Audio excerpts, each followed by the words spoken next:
One more thing I learned is that when you really screw something up, you can't fix it on your own.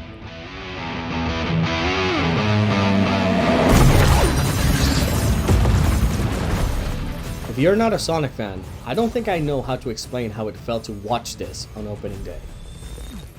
In my last video, I talked about how With Me, the final boss theme of Sonic and the Black Knight, was a brilliant execution of both form and function of musical storytelling. There's arguably no greater masterwork in Sonic's stacked musical history than Sonic Adventure 2's final boss and main theme, Live and Learn.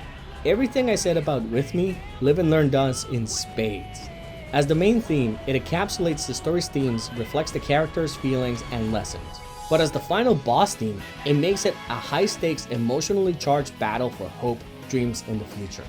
Live and Learn is a masterpiece, as a video game soundtrack, as musical storytelling, and as a kick-ass rock song. Given its status and importance, as part of my unofficial Sonic Month, in this video I'll be breaking the musical brilliance of Sonic Adventure 2's classic boss theme, Supporting Me.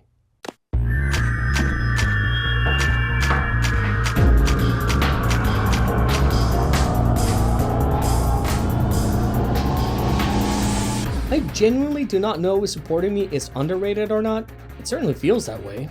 But that's only because it has to compete with the aforementioned Live and Learn, one of the best video game themes of all time. As well as City Escape, one of the best stage themes of all time. It's almost unfair, although it is a statement on the quality of Sonic Adventure 2's soundtrack. Similar to With Me, I do think Supporting Me needs some narrative context to fully encapsulate what makes it great.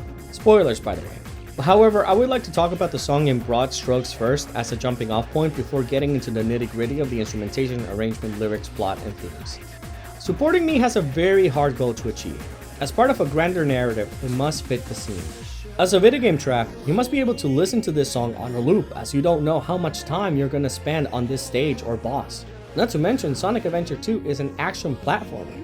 Therefore, the song in the game should excite you and pump you up, while simultaneously not conflicting with the tone of the scene or stage. Just from a utilitarian perspective, there are a lot of elements to balance, and it all must be cohesive by the end. Fumie Kumatami, Shinobu Shindo, as well as producers Heigo Tani and Jun Senoue masterfully check every box on the checklist. Here's how.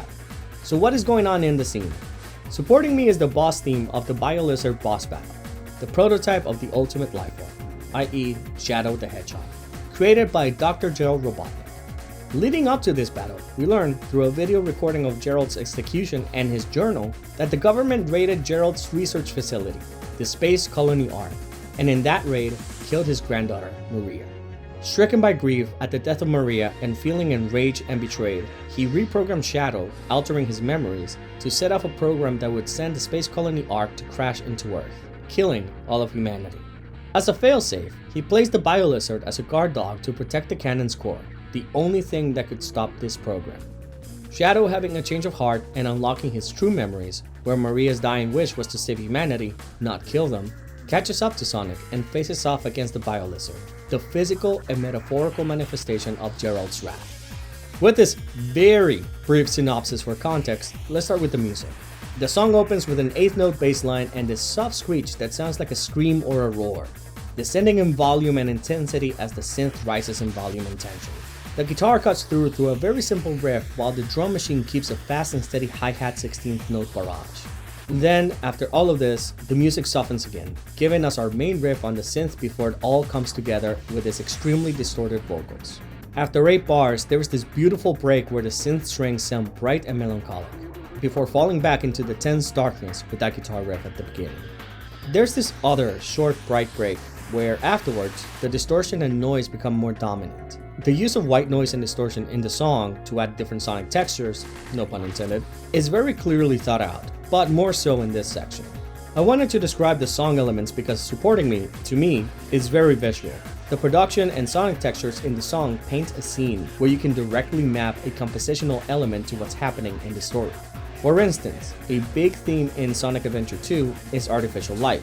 Shadow, and by extension the BioLizard, are the embodiments of this theme, and the music reflects this by the use of real instruments, like the guitar, and artificial instruments, like the synth and drum machine.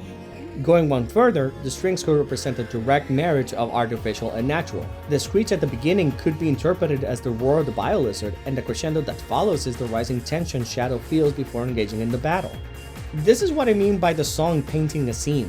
Details in the production and composition play a part on how the song plays and sounds. The fight takes place in a very dark, spacious, and hollow room, and the synth tones chosen in supporting me do have a bit of reverb and sound a bit echoey. Outside of the narrative, on a technical level, what keeps this otherwise mellow song at such a high-octane energy is the constant bass line and the dance drum beat that keeps a steady backbeat, preventing the song from becoming too sluggish. Many songs throughout the playable sections of Sonic Adventure 2 are meant to represent what the characters are feeling and or thinking. The most notable example is Knuckles' song Strapped by Haunted Pete, and Supporting Me is no exception. The title is a play on the Biolizard's life support and Shadow's memory of Maria, who's pushing him through and keeps him going. The lyrics really emote Shadow's mental state in this scene. They're hard to make out because of the distortion on Everett Bradley's vocals, but they're also quite simple and to the point.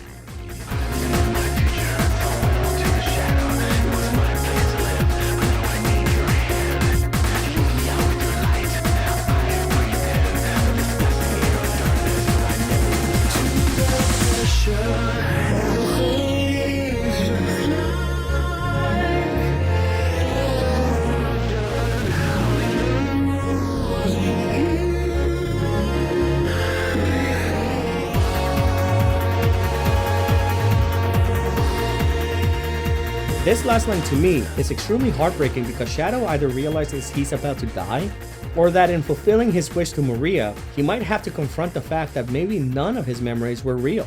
Once this is done, one way or another, he will have to let someone he loves, someone who was like a sister to him, go. It feels weird breaking down lyrics that are so straightforward, but I want to emphasize how involved this song is to the scene it is a part of. Here's the thing, the song has come back. First in the Nintendo 3DS version of Sonic Generations in 2011, then in 2017 Sonic Forces, and once again in Sonic X Shadow Generations in 2024. I wanted to mention these versions because they do support my thesis in this video. The versions in Generations 3DS and Shadow Generations are essentially the same remix with different production. As both versions were a part of an anniversary celebration game, both remixes sound like that. Not sure if it was a hardware limitation or what, but Richard Jacques' remix in the 3DS version sounds kinda cheap. I adored the addition of the live and learn motif in the first chorus, again, given the narrative themes of Sonic Adventure 2, and the lyrics in both songs as well as when both songs play in the game, this addition is an extremely powerful one. Although, according to Sonic WikiZone, all versions do this. Outside of that, it doesn't have that oomph the original had. The Shadow Generations version sounds much better, this time remixed by Richard E.B. And it is my favorite version outside of the original. Again, the production might be leagues better, plus it has that killer guitar. But it has the same issues as the Jacques remix. Why? Well, because the story and the scene shaped how Supporting Me sounded and played like. These remixes are tributes, great tributes, but something is lost when the song is divorced from its context. These are great celebrations, not the event, which also leads to why the Sonic Forces version is the worst one.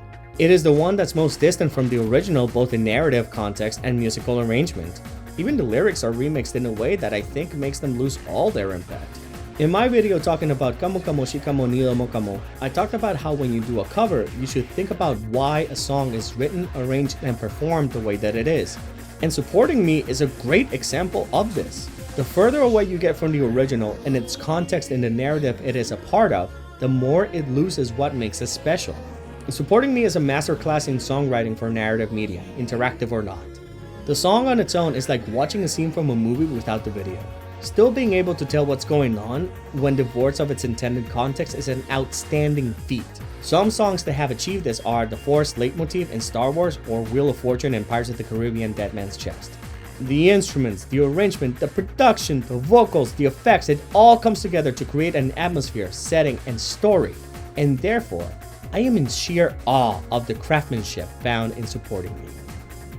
Thank you very much for watching. Let me know your thoughts on Supporting Me in the comments below. Hope you enjoyed this twaddle, and hope to see you in the next one. Later.